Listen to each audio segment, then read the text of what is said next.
Saudi আরবে একটা আরবির ঘরে কাজ করি। আপনাদের না কইলে আপনারা কেউ বুঝতেন না রে ভাইরে ভাইরে, এত খারাপ। এদের মতন খারাপ মানুষ পাইতে খুব কষ্ট হয় খুঁজে বাইর করতে। যাই হোক, শুধু এটা সৌদি আরবের নবুগু সাল্লাহ সাল্লাম দেশ না, এখানে আবু জাহেলেরও দেশ আছে। তাই কিছু কিছু মানুষ আবু জাহেলের মতন খারাপ। আমি কয়টা ভিডিও বানাইছিলাম। আমি যে ঘরে কাজ করি দীর্ঘ 7 বছর কাজ করি। 7 বছর কাজ করলে কি হয়, এদের মনে হয় যে আমি আজকেই আইছি এদের বাসায়। এরা যেরম দুর্ব্যবহার করে। তা কয়টা একটা ভিডিও বানাইছিলাম, রান্নার ভিডিও, বাড়ির বাইরের ভিডিও। কালকে আমার ম্যাডামের চোখে পড়েছে আমার ইউটিউব আইডি।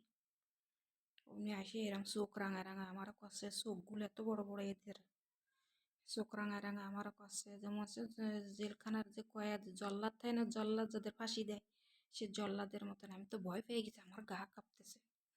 আমার কয়তে এরম ভিডিও বানাইছিস কেন?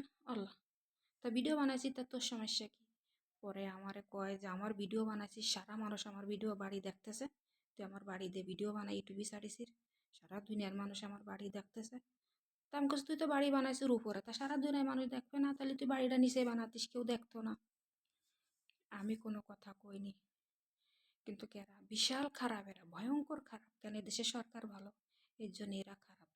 আমাদের বাংলাদেশের মতন যদি হতো, জানেন না যে এদের ঘরে আমরা কাজ করলে কি আমাদের কইল যে মাইতে ফিলে ফেকশো রাইন দিয়ে দেবো, খাবে, কবে ভালো হয়েছে, কিছুতে কিছু হয়ে যাক।